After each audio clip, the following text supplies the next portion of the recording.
अस्सलाम वालेकुम, मेरा नाम फैसल मसूद है और आप देख रहे हैं SMK graphics YouTube channel. Last class में हमने पैच टूल किया था और आज की क्लास में हम कंटेंट अवेयर मूव टूल करेंगे। कंटेंट अवेयर मूव टूल क्या काम करता है, वो आपके पिक्चर के अंदर किसी भी ऑब्जेक्ट को, किसी भी हिस्से को, किसी भी पार्ट को डुप्लिकेट करने के लिए या मूव करने के लिए यूज़ किया जाता है। तो आए फ़ोटोशॉप में देखते हैं।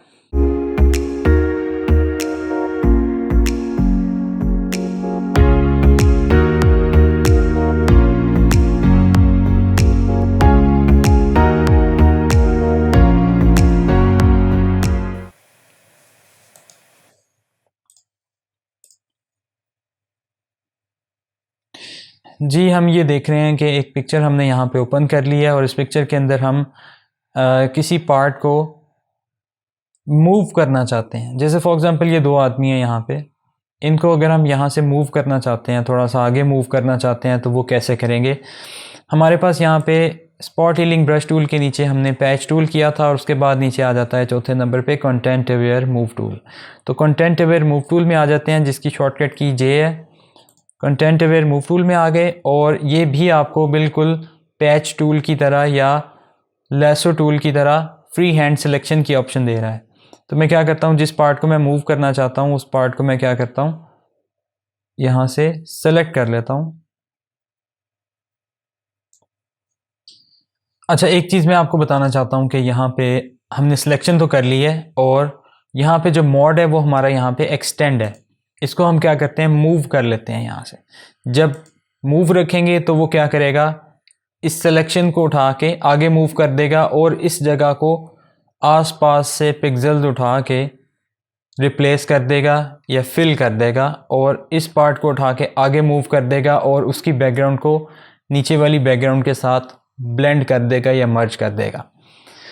ठीक है, आपको यहाँ पे भी स्ट्रक्चर और कलर की प्रॉपर्टी नज़र आ रही है। ये स्ट्रक्चर और कलर की प्रॉपर्टी बिल्कुल वैसे ही काम करती है जैसे हमने पैच टूल के अंदर कंटेंट अवेयर के मोड के अंदर यूज़ की थी। अब हम क्या करते हैं, यहाँ पे मोड को मूव सेलेक्ट कर लेते हैं, स्ट्रक्चर को क्या करते हैं, यहाँ से 4 सेलेक्ट कर लेते हैं। यानी कि स्ट्रक्चर क्या कर रहा था, मैं यहाँ पे रिपीट कर देता हूँ। स्ट्रक्चर जितना ज़्यादा रखेंगे उतना ही ज़्यादा आपके इस इमेज के अंदर जो पैटर्न है, इसके बैकग्राउंड के पैटर्न को प्रिजर्व रखेगा या सेम रखेगा आगे जाके। और स्ट्रक्चर को जितना कम करेंगे उतना ही ज़्यादा वो उसके पैटर्न को इसकी बैकग्राउंड के साथ रिप्लेस कर देगा या मर्ज कर देगा या ब्लेंड कर देगा। तो मैं क्या करता हूँ, स्ट्रक्चर को दरमियान में कहीं पे 4 या 5 पे सेट कर देता हूँ। और कलर के अंदर क्या था कि कलर के अंदर आपका ये जो इस बैकग्राउंड का कलर है वो आप जहाँ पे रिप्लेस करने जा रहे हैं उसकी बैकग्राउंड के कलर के साथ कितना मर्ज करेगा। ठीक है, तो इसके कलर को हम क्या कर लेते हैं, इसको भी 6 पे कर लेते हैं और स्ट्रक्चर को 4 पे कर लेते हैं और उठा के यहाँ पे क्या करते हैं, इसको मूव करते हैं। मूव करने से क्या वो करता है कि इस जगह से वो रिमूव कर देगा आपके इस ऑब्जेक्ट को और यहाँ पे आके प्लेस कर देगा। कुछ देर प्रोसेसिंग करेगा, फिर आपको ये रिज़ल्ट दिखाएगा। ये देख रहे हैं, यहाँ से उसने रिमूव कर दिया, आसपास से पिक्सेल्स को उठा के यहाँ पे प्लेस कर दिया और आपके इस ऑब्जेक्ट को उठा के आगे मूव कर दिया। मैं इसको ज़रा कंट्रोल D से डी सेलेक्ट कर लेता हूँ, अंडू करता हूँ कंट्रोल Z से, कंट्रोल D से डी सेलेक्ट, दोबारा से सिलेक्शन करता हूँ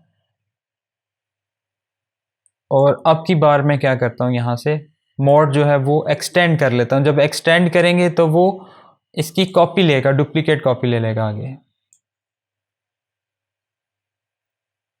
देख रहे हैं, जो कलर का जो मोड है वो 6 पे है, जो कलर है हमारा यहाँ पे 6 पे है, जिसका मतलब ये है कि वो कलर्स को बैकग्राउंड के साथ मर्ज कर रहा है। तो आप देख रहे हैं, आपको ये थोड़े थोड़े लाइट नज़र आ रहे हैं।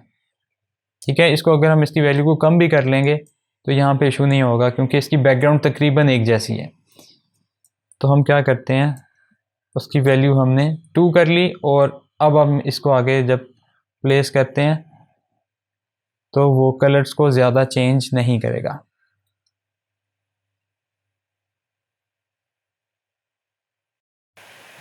ठीक है, अब ज़रा एक और इमेज पे आ जाते हैं।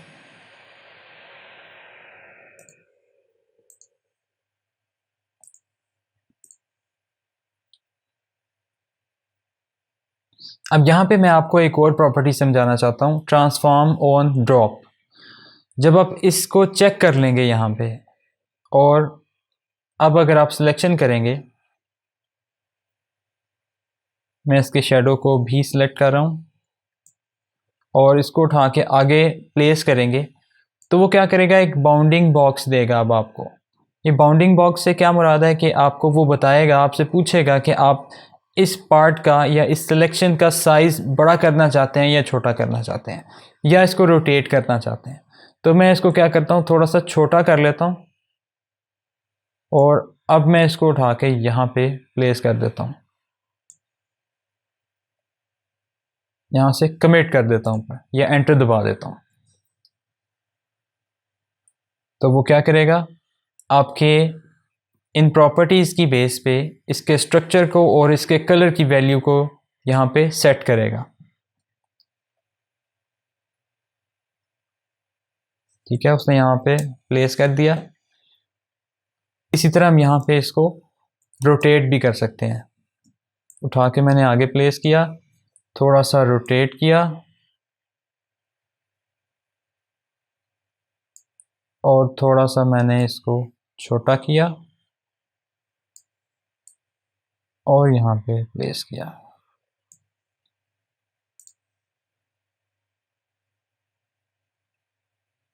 कुछ टाइम लेगा,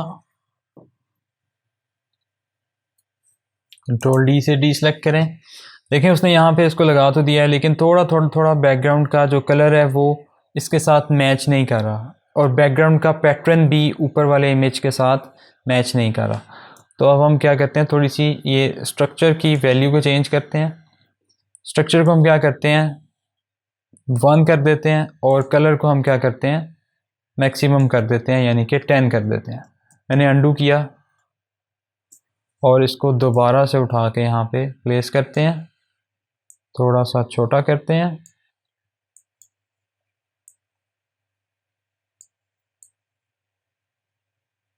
और यहाँ पे कमिट कर देते हैं। अब वो कलर्स को मैक्सिमम लेवल पे जाके मर्ज करेगा बैकग्राउंड से, और उसके स्ट्रक्चर को भी बैकग्राउंड के साथ ब्लेंड करेगा।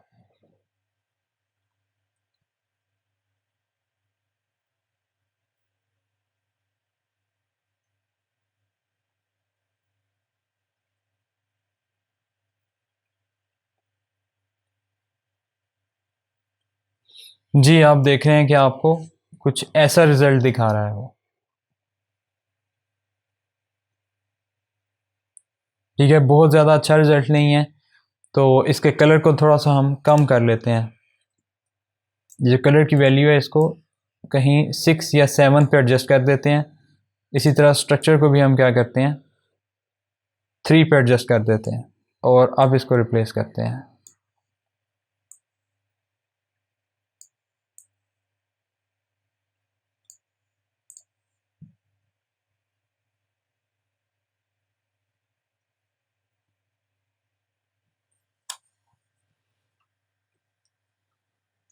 ठीक है, ये 1-2 बार आपको अप्लाई करके पता चलेगा कि आपको स्ट्रक्चर और कलर की वैल्यू क्या सिलेक्ट करनी है, और हर इमेज के लिए हर जगह पे आपकी ये वैल्यू डिफरेंट होगी, जो आपको सबसे अच्छा रिज़ल्ट देगी। कंट्रोल डी किया तो ये आप देख रहे हैं, आपको यहाँ पे ऐसा रिज़ल्ट मिल रहा है। ठीक है, आई होप कि आपको यहाँ तक तो समझ आ गई है। एक और इमेज पे आ जाते हैं।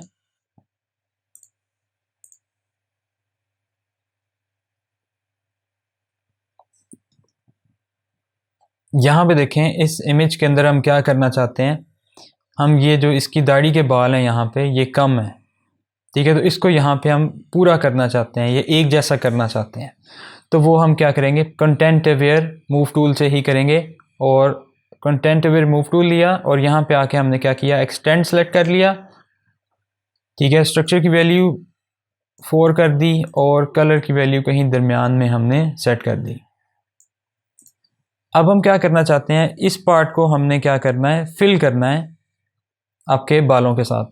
तो बालों वाला पार्ट ये है, हम क्या करते हैं, सिलेक्शन कर लेते हैं और जिस पार्ट के साथ हमने इसको रिप्लेस करना है इसको उठा के वहाँ पे लगा देते हैं। कमिट करते हैं और कंट्रोल डी कर देते हैं। तो देखें उसने क्या किया, इस पार्ट को यहाँ से रिप्लेस कर दिया और आपकी ये जगह फिल कर दी है।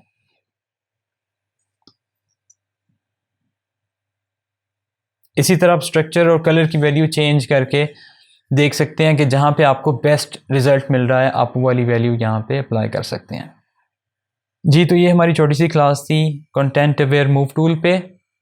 नेक्स्ट क्लास में इंशाल्लाह आपसे मिलते हैं। अगर मेरी वीडियो आपको अच्छी लगी है तो उसे लाइक कर दीजिए और अपने फ्रेंड्स के साथ शेयर कर दीजिए, और अगर अभी तक मेरे चैनल को सब्सक्राइब नहीं किया तो काइंडली से सब्सक्राइब कर लें। नेक्स्ट क्लास में मिलते हैं। Thank you very much. अल्लाह हाफ़िज़।